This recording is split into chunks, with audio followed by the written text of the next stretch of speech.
आपल्या समाजामध्ये काही लोक असे पण आहेत अगदी प्रामाणिकपणे. आता हे दुकानदार पाहत, हे दुकानदारांनी या व्यक्तीला किती व्यवस्थितरित्या समजून सांगितलं. कारण की हा जो मुलगा आहे ह्याने यांनी वेश बघा कुठल्या प्रकारचं धारण केला आहे आणि हा करतो काय. तर तुमच्याही जर अशा निदर्शनास जर आलं किंवा तुमच्या सभोवताली जर असं काही घडत असलं तर तुम्ही सुद्धा अशा गोष्टीवर आक्षेप घ्या आणि एक जागृत नागरिक म्हणून या अशा गोष्टीला नेहमी हस्तक्षेप करत जा. कारण की हेच एक प्रत्येकाचं कर्तव्य आहे, प्रत्येकाने अशा गोष्टीला हस्तक्षेप केलाच पाहिजे. तर तत्पूर्वी तुम्ही हा व्हिडिओ पहा एकदा. कोणत्या गावचा आहे तो? कन्नड कारखाना कणकवती नगर. ते बरोबर आहे, कन्नड कारखान्यातला आहे, बरोबर आहे तो. पण मग हा हुल्या कसा लुंगी वरून टोपी नाही मग तुझ्या हिशोबाने तुझ्या धर्माच्या हिशोबाने तू हे कर ना, कपडे घाल बघे कपडे असं कसं बरं नाही. ते कपडे लुंगी नेहरू ते दुसरे आहेत ना, हे चुकीचं आहे तेव्हा. आता तू ही टोपी घालून एखाद्या मंदिरात गेला, धिंगाणा केला, एखाद्या घरात चोरी केली, उद्या पेपरला काय येणार का हिरडोमध्ये बा भिक्षा मागणारा मुसलमान आला होता आणि त्यांनी घर फोडलं. आता तुझं नाव काय आहे? सचिन अशोक वाकुडे. नेमकं आता एकच समजाव कसं आता काय तो हुल्याहून काय वाटायला लागला तू? चल पटपट काढून घेते पटपट. तू त्या बनवायचं तर तिकडे गावाच्या बाई तू भिक्षा मागायला माझं बंधन नाही ना. पण तू हे पूर्ण हार सारा मुसलमानाचा पैरावा करायला लागला तू. आणि तू आता काय नाही, माझं जे बोलायला लागलो मी तुला हे सत्यवादी बोलायला लागलो, बरोबर आहे. तू भिक्षा माग, तू मस्त कुकू लाव, भिक्षा माग, भिक्षा देतील लोक. भिक्षाला इकडे बुलढाणा जिल्ह्यात आणि त्यातल्या त्यात 2 तालुक्यात कोणीही नाही म्हणत. पण हे असं नाही करायचं म्हणजे. आलं लक्षात तुझ्या? हे तर काय नाव काय? सचिन अशोक वाघोडे जोशी आहे ना, आम्ही गोंधळी. नाही तू माझं म्हणणं ते नाही चाललं, तुझ्या लक्षात घ्या अजून. नाही तुमचं म्हणणे काय मालूम आहे का?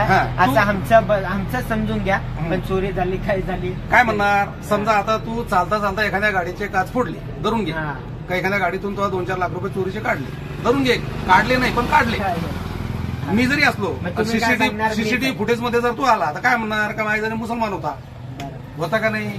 मी असे चुकीचे काम नका करू. भिक्षा मागण्यावर बंधन नाही आमच्यावर. त्या नशिबाने लोक देतील तुला, त्याच्याबद्दल बंधन. पण ही टोपी ह्यो ताल म्हणजे ह्यो जरा वेगळा वाटायला लागला, बरोबर आहे का नाही? असं चुकीचं काम नाही करायचं. आलं तर लक्षात? नाही माग ना तू गावात जाय फिर, त्याच्याबद्दल वाद नाही. पण असं तू आता मराठा समाजाचा बरोबर आहे काय कोणत्या याचा म्हणला तू? जोशी म्हणजे हिंदू आला. पण मग तू टोपी काय घालतो बा? नाही बरोबर असं नाही ना. तुला देणार नाही असं काही भाग आहे का? पोळी पीठ पाणी मागते हे बाबा तू सोनं माग लोकांना, त्याच्याबद्दल घेणं नाही आम्हाला. ते तुझा प्रश्न आहे, तुला देणारे देतील त्याच्याबद्दल वाद नाही. पण हे असं चुकीचे कामं नाही करू. कारण काय यार वातावरण चुका लागलं नाही ना. उद्या कोण काय म्हणाल बाई हे वेगळाच कार्यक्रम आहे थोडसा, बरोबर. तू फॅलन लोली लाव, चक लाव, फॅलन लोली लाव, पुन्हा काही लाव. आता काय निघलं? बरोबर आहे, जोशी आहे.